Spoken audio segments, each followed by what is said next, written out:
age of the animals. So what do you call young and old mice?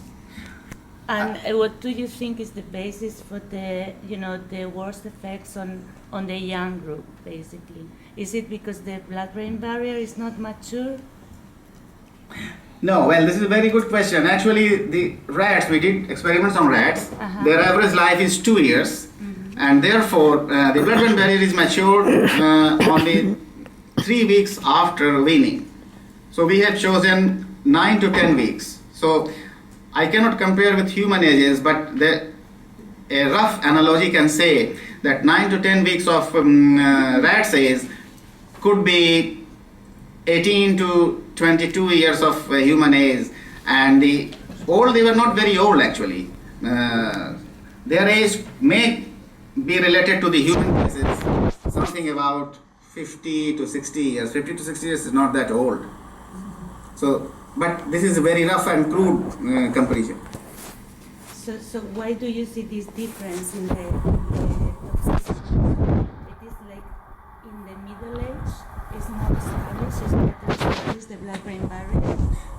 May not be the blood-brain barrier, because the function of the blood-brain barrier is quite similar in all these 3 groups. What we feel that there is a theory, we are still working on that. We have also some biochemical measurement. Some of the biochemical measurements were very high in young and old group, but in the middle not. So the information processing system of the brain, or probably the fighting with all these external agents in the middle age group could be quite better as compared to too young and too old, and these things were gradually deteriorating over the age. That could be one of the reasons, but still we need to work.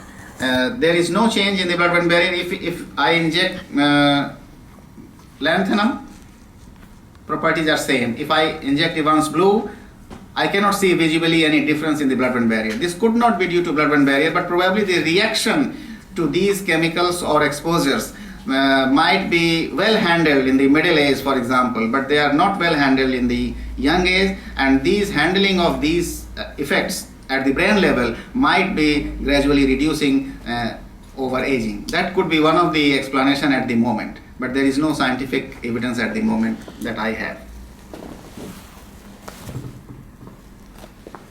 Any further questions or comments?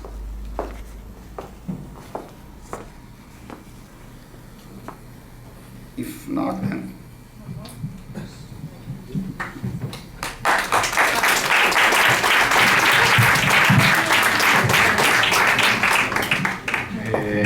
bueno, vamos a seguir con las presentaciones. Hemos hecho un pequeño cambio en el orden. La siguiente presentación la hará Cristina Miguele, que nos hablará de la utilización de modelos animales para el estudio de la neuroprotección, centrándose en especial en la enfermedad de Parkinson. Recordamos a los ponentes que tienen un tiempo de 15 minutos que esperemos.